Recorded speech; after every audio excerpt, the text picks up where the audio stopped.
Hey guys, I'm Tim. I'm Bob. I'm Spencer. I'm Mike. And this is a Board Game Rundown, and today we're going to give you a review of The Gang, the cooperative poker game from KOSMOS. This plays 3 to 6 players, ages 10 and up, and it says 20 minutes. That's probably accurate, yeah. Especially if you already know how to play poker. So in this game, we are basically like thieves, and we're trying to heist these safes, and we need to crack 3 vaults before we trip the alarm 3 times.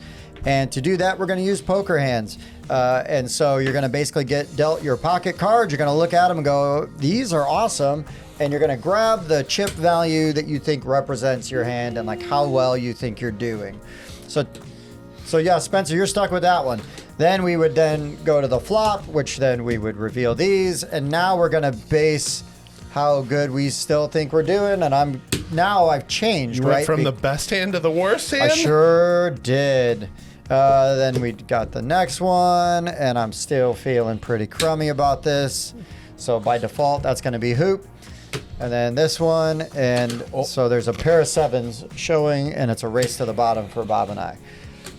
So now this just straightforward without any of the extra stuff, we're going to reveal based on the order in which we took that final chip, right? So I have the 1 star. So basically what I have is a pair of 7s which are showing on the board and nothing else with a jack high. Then Bob would reveal. I had a pair of 3s. So you were better than me because you've got 2 pair. All right, Spencer. Mike? I got 9s and 7s with a 10 high. 3 of a kind 7s. Three of a kind 7. So Spencer had the highest hand, so we cracked that vault. And again, it's not just that he had the highest hand, but it's because he took the highest valued poker chip. Now, these other chips from the other rounds are merely used to sort of track your progress as you are going through all the reveals. And so like Mike said, where you're like, oh, you went from what you thought you had the best hand to then immediately the worst hand. Because I had a nice face card and it was suited with another card, right? Even though that card was really low. Suited is usually a pretty good way to start. That's not bad, right? That's not bad. Again, with a face card. But Spencer was also like really quick to grab, so he thought maybe, so queen. Between he and I mean, he had the better hand, but we don't know that. But then that's why once these other cards come out, it's like, okay, no, my hand immediately went really badly. Yeah, when you went down, I was like, well, he doesn't have his pair. Right, 100%. And then there will be extra challenges you can add, and if you fail the challenges, you can add assistance, which will then hopefully help make the game a little bit easier for you so that you've got a better chance of cracking those vaults. You crack 3 vaults, you win. So you could just play 3 rounds, but you could technically play up to 6. 5. Or 5. Yeah. Yeah. Oh yeah, because you hit that 3rd one. So yeah, 5 rounds. But overall, it plays pretty quick. And if you have a rudimentary understanding of poker hands, you're fine. They do have some very nice player aids that help with both gameplay and hand ranking. So very useful. Kind of removes all doubt. Yeah, they break it up into rounds, like your pre-flop with your pocket hands, round 1, flop round 2, turn round 3, river round 4, reveal. So yeah, it does break it down well. And this adds a little bit of variability here. Some of the abilities are interesting, although of the games that we've played, we haven't found that we've needed abilities because so far the game's too easy. I would play with, I think they called Master Thief mode, where you play 2 challenges. Yeah, so some extra stuff in the box there. There you go. Bobby. Yeah. Tell us some of your thoughts on The Gang. Well, I mean, I like cooperative games, but I usually like them when they're a little more like thinky and you're trying to strategize together. The like limited to no communication on this. I mean, like other than the or the how fast you grab a chip, like I'd like a little bit more, but then it becomes way too easy of a game. I do like some of like the things I did with like the bits. These chips are nice, and then they have these little hash marks around the outside. So there's like 1 hash for turn 1, 2 hashes for round 2, 3 for 3, 4 for 4. So that's nice, like little design touch to it. If these cards they're nice linen finish, and if it goes bad, you just replace it with another deck of cards. That's irrelevant as far as what they are. Yeah, but for me though, I don't know. Like, I'm not a huge fan of poker. Like, I used to work in restaurants, and they used to want to play poker all the time. And I would just like get over it. Like, oh, we'll just pay for less money. It's like, well, hey, now it's even less interesting. And so to me, like, poker without money is not interesting at all. And yeah, there's this cooperative mode kind of going on. You're trying to deduce some stuff, and there's some fun to that, but it's not necessarily my cup of tea. Spencer. Well, I do enjoy poker. I'm not particularly good at it, but that's different when it's in cooperative mode. I don't have to have a poker face as much. I really like the art, actually. There's like this nice little addition they have of the apple that's actually spade on the back of the computer here. Cute little things like that. My biggest gripe in this is you are basically just paying for these 2 decks. Everything else, yeah, I have at home. I don't need these. And I got poker chips, or you can use whatever you want. Yeah. So really, all of this is just these 2 decks, and there's only, 10 cards in this one? So that is probably my biggest gripe. And I bought this from their Gen Con booth. I frankly don't remember what I paid for it. It wasn't much. It was under $20. Yeah, maybe 15. Yeah. Mike. Yeah, so I was actually pretty excited about this one going into Gen Con. It made my must-buy list, if you saw that. There were a lot of other channels talking about it and putting it on their Gen Con list, and I was hoping that this would do for Texas Hold'em what the Crew did for trick taking, which still to this day is my favorite trick taking game by a lot. I think cooperative trick taking adds a whole different wrinkle than any other game has done since, still to this day, on trick taking. So I was pretty excited. I was like, wow, a twist on poker. I've played a lot of poker. I have a lot of friends that play a ton of poker, and I'm like not super impressed. Like it's okay. I was hoping for a bit more.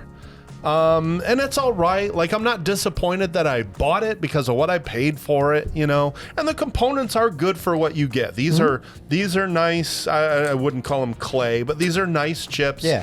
Like Splendor quality, chips, linen finish cards, the art you mentioned. What you get in the box for what you pay is a good value. But the gameplay is just so. I don't know if that adds enough wrinkles to poker to do what I thought the Crew could do to trick taking. Yeah, so I like poker. Used to play a lot of it back in the day, especially Texas Hold'em style. And I'm not as up on the Crew as Mike is. I do love trick taking games, but I want to beat other people. And but I also love cooperative games, right? So there is sort of like where does that valley meet, right? Where do they meet? It's not here. But I find the theme is like very pasted on. It kind of annoyed by it because I just hate it when a theme is like so tacked on. I get it. I do like the art design. I think all that stuff's kind of fun and everything. But at the end of the day, we were playing and it was too easy, and we were not even utilizing the assistants. We definitely didn't need them. And the other thing is, I could be wrong, but I could see when you're playing with 2 of the challenges that it could create 100% no-win situations, no matter how you play.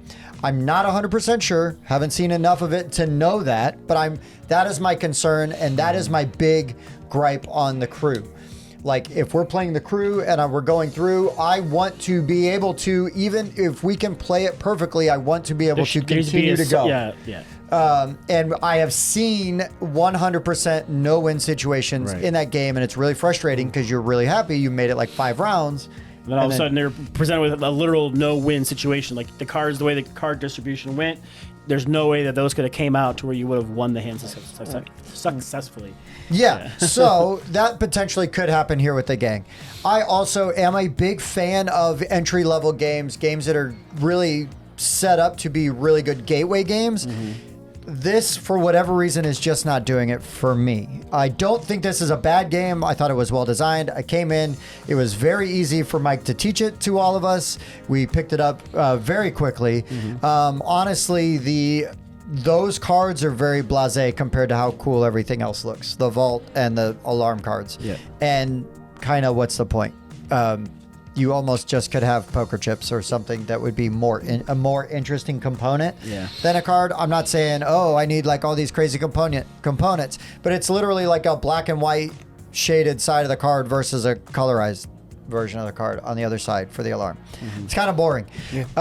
So this game doesn't do anything for me to set itself apart from other gateway games, entry-level games that I do really enjoy. I mean, even Scout, right? I complain about the theme on Scout, but that game is really good. It's excellent. Right, It's really good, and it's really easy to teach, and it's really unique. And I will gripe about that theme till the cows come home, but I 100% want that game in my collection because it's an excellent game. This, I have similar problems with the theme, and it just does not excite me near as much as Scout does, or even as much as the Crew. I don't love the Crew, and this is below that level for me. I think that's all I had on it. So we should rate these games. Bobby, That's me. how do we do that? Here on the board game rundown, we will give a rating between 0.5 and 10. We're going to take all those scores, we're going to average them together, and that'll be what you see on things like BGG and our Discord channel and anywhere else where you see the board game rundown's final score. All right, Spencer, this was a very hot game and sold out a ton at Gen Con. So what do you rate The Gang? Well, because essentially I can just go home and play this game right now without having to buy this. I'm going to give this a 5. Okay, Bob. Yeah, I'm a little warmer on it than Spencer is. But this is one of those games I'm not going to request to play it. I'm not probably going to see if anything else is being played before I agree to play it. So it's a 5.5 for me. Like it's just. Oh, man. I'm not like when poker is I want to play for money. If I'm playing poker, I want to play for money. Cooperative poker, not my jam. Cooperative poker, we'll put in the money. Oh, we lost. Yeah. Just put it in the box. Mike's like, we'll just put all that money in the box. I'll take my game Why home. does Mike keep grabbing the fourth chip? What do you got, Mike? Yeah, I mean, it's crazy because it took me 3 tries to get this Yeah, game. I I don't went get it. Thursday morning and they sold get out. it. And then I went back at 2:30 and they sold out. I waited in a line Friday to get this game and I was excited because everybody was talking about it and like I'm lukewarm here. I'm at a 6. Yeah. To me, like a 7 is, I recommend it. You should go check it out. Yep. But like, if you skip this game, I don't think you're missing a whole lot. That's Nope. why it's a 6. Yep. I'm right with you, Mike. This is a 6 for me. I don't need to buy it. Now, I'm not avoiding it like Bob is. I will sit down and play it if somebody's like, oh, hey, I got The Gang. And it's like, okay. But I'm eyeing the exit out of the table, away from the table. I will play it to facilitate, and I will play it to kill time until I can get into a different game. But I think some of it was like, this was so hyped at Gen Con. Yes. It was. And maybe very- that may be why it's so negative for me is because everybody was hyping up. It's going to be so awesome, so awesome. It's like, where? When? Doing Michael Scott face at our score on the screen that Tim's about to read out here. I let Bob do it. It's 5.6. It's a Oh. little cringy. I This don't might- think that's the lowest score that we've ever given out, but it's not Close. It's close, but it's not great. But yeah, like, and maybe if we're missing something, let us know in the comments. Like, Please what are we do. missing about this game? Like, what is the hype about? Serious. I know Make some me people love want to buy poker, it. but like, still, it doesn't have that pokery. Yeah, feel but I about guess it. like, oh yeah, I love poker, and the twist this time is that it's cooperative. Okay, Yeah. but That's not enough here. there's Honestly, it's not enough. I think if we went home, we took a poker deck, we decided to add money to it, and we just skipped these guys, it'd be a more fun game. We'd just be We'd playing just be- Texas Hold'em. Yeah, But I we would think- have to be betting on each other's things. Oh, You know sure. what? I think you're right. Playing for money is more fun than this. It did not improve poker. it didn't. Yeah, and that's Yeah. sort of the point, right? Is other games like the Can Crew build and on Scout, it, make Yeah. it better, make it other more trick-taking interesting. games, like, and I'm Yeah. just Wow. using that as an example because it's a card game. Yeah. You want to improve on it, right? Like Murray the Asshole Frog is sort of like a take on like Rummy, that kind of Yeah. thing, and it's like that improves on it, adds elements. This does not do anything other than give you some The challenges. taking the one chip is kind of I fold. I mean, even some of the challenges, like one of them said, you flip these over, you don't move them around. I'm like, well, we never never did never that. did. did that anyway. So it's the not much of a other- challenge. The early rounds are so arbitrary as far as like the confidence takes level in what? the chips. Yeah, there was yeah. one time where I found it interesting, but I wanted it to be more interesting, and it just wasn't. barely interesting. One of them here makes you like discard your chips after each round, so you basically have to use memory. Oh, no. The most interesting one that we played with was after the first 3 like hands were revealed, we had to guess the highest ranked That was- hand. We had to guess one of their highest card. pocket cards. Yeah. That The was, highest rated- That was the best one, but that's what you're doing in poker anyway. Exactly. That's I That almost- that was the one time where there was legitimate tension for me in the game. Yeah. yeah, exactly. And And I had sussed it out. I felt really good because Yeah. we had rationalized it all out, reasoned it out, you you know, did. pretty well. But It removes that was the most satisfying part of it, but it was pretty. Yeah, it removes Minimum. bluffing, which is half the fun. Yep. Honestly. And I mean, when I normally play poker, 98% of the time I have high card. And If you can- look, you have a pair, you're pretty much if you guaranteed could to play win. this game with a hidden trader, it would be there you go. automatically Oh, more I interesting. got this. Oh. I got this. That is the fix of this game. I was actually sitting here mid-review thinking that What would you because it change? does not improve base poker, that I should lower my score. I'd rather play base poker instead of this. I'm Yeah, that's true. realizing that. I would too. And that a hidden trader mechanic would be way more interesting. It'd get interesting real quick. It would get interesting really quick. I want to try that. That's such a good idea. And I will also acknowledge, because I don't feel good talking poorly about games because people try really hard, and it is really hard to Yeah. get games made and get games published. But we're going to give you our honest opinion. Mike spent money on this game. I did. I We're went gonna in talk a about line 3 times. We're going to call a spade a spade. Hey, club and of Cosmos is it's a decent sized company. They I make a mean, ton of they great make good games. stuff. They They got were tons of selling a great lot of games. copies of Nunatak as well. I should have grabbed that one. yeah. And this, honestly, right, this sold very well at Gen Con. So I'm wondering, I'm interested to hear what the people that did like this game and that were happy with Yeah. their purchases. What do you Let enjoy us it? know. Yeah. And if we got something wrong, come on, guys. We have definitely got stuff wrong before. Yeah. But I mean, the rule book is a lot of illustrations and pictures. Mike read it this time, so I'm a little bit more confident in that the teach was good. Right, a little more confident. But it's fine. I appreciate their effort. It just didn't land with us. The biggest thing I could probably think of is there are so many people that do love poker. Texas Hold'em has been so big recently that they figure that this might be a way where I can get some of my friends who play poker to come play games with me. And then while they're there, you pull out something good. Yeah, no doubt. All right, guys, that's enough of us ganging up on the gang. So, for the board game rundown, I've been Tim, Bob, Spencer. Mike. and we all fold. That's good. We got a negative review There we out go. of a hotness game. We did. That's worth Always it. wanted that. That should get some views. That's And- like, my second negative review. not quite as low as Roller Coaster.